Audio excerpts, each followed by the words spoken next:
Hello guys, तर स्वागत आहे तुमचं आपल्या या धमाकेदार ट्विस्टमध्ये. मित्रांनो, तुम्हाला आता जबरदस्त ट्विस्ट पाहायला मिळणार आहे. तर युगंधरने त्याच्या मुलाच्या कानाखाली दिलेली असते आणि तेही लहान मुलाच्या. तर नक्की का दिली आहे आणि या मागचं कारण जाणून घेण्यासाठी हा व्हिडिओ पहा आणि स्किप न करता पहा, जेणेकरून तुम्हाला सगळं काही लक्षात येईल. तर मित्रांनो, आता ज्यावेळी आनंदी रडत रडत बसलेली असते त्यावेळी ती घराबाहेर चालत चालत आलेली असते आणि आल्यानंतर ती बाहेर एका ठिकाणी रडत बसते. तर ती रडत बसलेली असते आणि ती स्वतःच्याच विचारांमध्ये असते. खरं तर आज जो काही घरात प्रकार घडला होता समिधाताईच्या श्राद्धाबद्दल, ते सगळं तिला आठवत असतं आणि मालक साहेबांना 3 मुलं आहेत हे देखील तिला सत्य कळालेलं आहे. आणि मालक साहेबांची मुलं मालक साहेबांबद्दल काय विचार ठेवतात, त्यांच्याशी असं वागतात, तर आपण या घरातलं सदस्य देखील नाही आहोत. तर माझी गोष्ट तर दूरची राहिली, पण मालक साहेबांना ते देखील मान देत नाहीत. तर याचंच आनंदीला वाईट वाटत असतं. म्हणूनच आनंदी त्या सगळ्याचा विचार करून रडत असते. तर त्याच नंतर आता इकडे ज्यावेळी आनंदी रडत असते त्याचवेळी आता हा मालक साहेबांचा तिसरा धाकटा मुलगा, जो की त्याचे नाव असतं प्रांजल, तो आता घराबाहेर पडलेला आहे. खरं तर त्याने पृथ्वीला आणि त्याच्या आत्याला आणि मितालीला सांगितलं आहे की तो एका इव्हेंटसाठी बाहेर जाणार आहे आणि त्यासाठी आता इथे त्याने शिल्पाकडून काही पैसे देखील घेतलेले आहेत. तर आता इथे पृथ्वी या प्रांजलला म्हणत असतो की सारखे सारखे एवढे पैसे नको खर्च करत जाऊ. तर आता इथे हा जो प्रांजल आहे ना, तो पृथ्वीला म्हणतो की अरे दादा, आता इव्हेंटसाठी जायचे म्हटल्यानंतर खर्च तर होणारच ना. तर आता शिल्पा जी आहे ती लगेचच प्रांजलला काही पैसे काढून देते. तर त्याच नंतर आता हा जो प्रांजल आहे ना, तो बोलतो की थँक्यू अत्तू, असं बोलत आता त्याने त्याची बॅग घेतली आहे आणि तो घराबाहेर पडायला निघालेला असतो. पण इकडे आनंदीचं त्याकडे लक्षच नसतं. आता ह्या ज्या प्रांजलचे मित्र जे आहेत ना, ते आधीच त्याची वाट पाहत तिथे घरासमोर उभे असतात. तर आता प्रांजलला त्यांचा फोन येतो आणि त्यावेळी लगेचच हा घाई करत घराबाहेर पडायला लागतो. तर आता जेव्हा घराबाहेर पडलेला असतो त्यावेळी आनंदीने तर त्याला पाहिलेलंच नसतं. पण आता आनंदी बाहेर बसलेली असते आणि बाहेर गेल्यानंतर इथे प्रांजलचा त्याच्या मित्राशी बोलतानाचा आवाज आनंदीला येऊ लागतो. तर आता आनंदी आता मनात म्हणते की हा तर मालक साहेबांच्या मुलांचाच आवाज आहे, कदाचित त्यांचा तो लहान मुलगा हा त्याचाच आवाज आहे. तर आनंदी जी आहे ती स्वतःचे डोळे पुसते आणि पाहू लागते की हे कुठे चालले आहेत आणि कोणाशी बोलत आहेत. तर आता हा जो प्रांजल आहे ना, तो त्याच्या मित्रांना लगेचच मिठी मारून भेटतो आणि त्यानंतर त्या मित्रांशी बोलू लागतो की अरे यार, मी इथे आल्यापासून ना एकदाही या ड्रग्सचं सेवन केलं नाही आणि त्यामुळे मला प्रचंड त्रास होतोय. असं वाटतं की कधी एकदा मी ते सगळं घेईल आणि मला बरं वाटेल. माझा ना थरकाप सुटायला लागला होता जेव्हापासून ह्या ड्रग्सपासून मी दूर गेलो ना, तेव्हापासून माझा अंगाचा असा थरथर काप होतोय. तर आता मित्र बोलतात की चल, आम्ही आलो आहेत ना तुझी सेवा करण्यासाठी, चल मग कसला विचार करतोयस, तर घेऊन टाक, असं म्हणत आता हा जो प्रांजल जो आहे ना, तो लगेचच ते ड्रग्सचे हातात घेतो आणि लगेचच तोंडात टाकतो.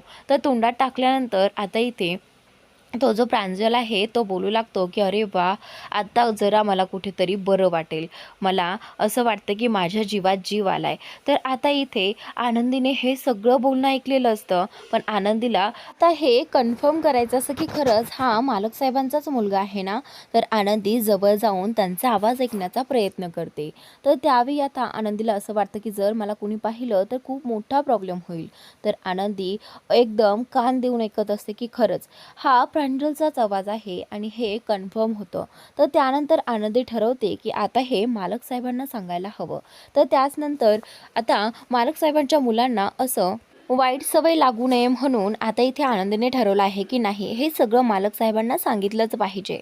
तर त्याचनंतर आनंदी हळूहळू करून आत येते आणि अगोदर सुनीताला बोलवते. सुनीता जी आहे ती लगेचच आनंदीला लवकरात लवकर मालक साहेबांच्या रूमपर्यंत पोहोचवते. तर त्यावेळी मालक साहेब जे आहेत ते आता टेन्शनमध्येच तिला वाटतात, कारण त्यांच्या बोलण्यावरून ते अगदी शांत बसलेले असतात. तर आता इथे मालक साहेब आनंदीला विचारू लागतात की काय झाले आनंदी, तुमचं माझ्याशी काही काम होतं का. तर त्या आनंदी बोलू लागते की मालक साहेब, मला तुमच्याशी एक महत्त्वाची महत्त्वाची गोष्ट बोलायची आहे. तर आता आनंदीला ते बोलू लागतात की बोल ना, काय झालं? तर त्यावेळी आता आनंदी मालक साहेबांना सांगू लागते की मालक साहेब, तुमचा धाकटा मुलगा म्हणजेच प्रांजल, मी आत्ताच त्या मुलाचा आवाज ऐकला आहे आणि काही मुलांबरोबर ते बाहेर चाललेले होते आणि त्या मुलांशी गप्पा मारताना मी असं ऐकलं आहे की ते सगळेजण ड्रग्ज घेत आहेत. म्हणजे त्यांना ड्रग्सची नशा करायला आवडत आहे. आणि ज्यावेळी ते आपल्या घरामध्ये आले होते त्यावेळी त्यांना खूप त्रास झाला, कारण आपल्या घरामध्ये आल्यापासून त्यांना ते ड्रग्स घेता आले नाही. आणि मी त्या सगळ्यांचं बोलणं ऐकलं आहे मालक साहेब. तर आता मालक साहेब जे आहेत ते बोलतात की आनंदी, तू हे जे काही बोलते आहेस ते खरं आहे का? तर आता इथे आनंदी बोलते की हो मालक साहेब, मी सगळं काही माझ्या कानाने ऐकलं आहे आणि ते ते प्रांजलने सेवन देखील केलं आहे. आणि तो प्रांजल देखील म्हणत होता की या सगळ्याने मला खूप बरं वाटतं, घरात आल्यापासून मला हे मिळालंच नाही, आता कुठे जीवात जीव आलाय असं घेतल्यानंतर, असं ते म्हणत असतात. तर त्यानंतर आता इथे त्या ड्रग्सचा वास देखील सुटला होता ज्यावेळी ते ड्रग्स ते खात होते. तर त्याचनंतर आता इथे मालक साहेब जे आहेत ते रागारागात रूमच्या बाहेर पडतात आणि रूमच्या बाहेर आल्यानंतर ते लगेचच पृथ्वीला आवाज देतात. पृथ्वीला आवाज दिल्यानंतर आता इथे मालक साहेब जे आहेत ते पृथ्वीला म्हणतात की लवकरात लवकर तो प्रांजलला इथे बोलावून घे. तर त्यावेळी आता पृथ्वी बोलतो की पण प्रांजल तर इथे नाही आहे, तो इव्हेंटसाठी बाहेर जाणार होता. तर आता इथे मालक साहेब जे आहेत ते बोलतात की तू मला सांगत होतास ना की बापाप्रमाणे तू प्रांजलला वाढवलं आहेस. तर आता इथे पृथ्वी बोलतो की मग काय झालं, मी खरंच त्याला बापाप्रमाणेच वाढवलं आहे आणि मोठा भाऊ म्हणून त्याला त्याचे सगळं काही मीच पाहिलं आहे आणि त्याच्यासाठी आत्तापर्यंत सगळं काही मीच केलं आहे.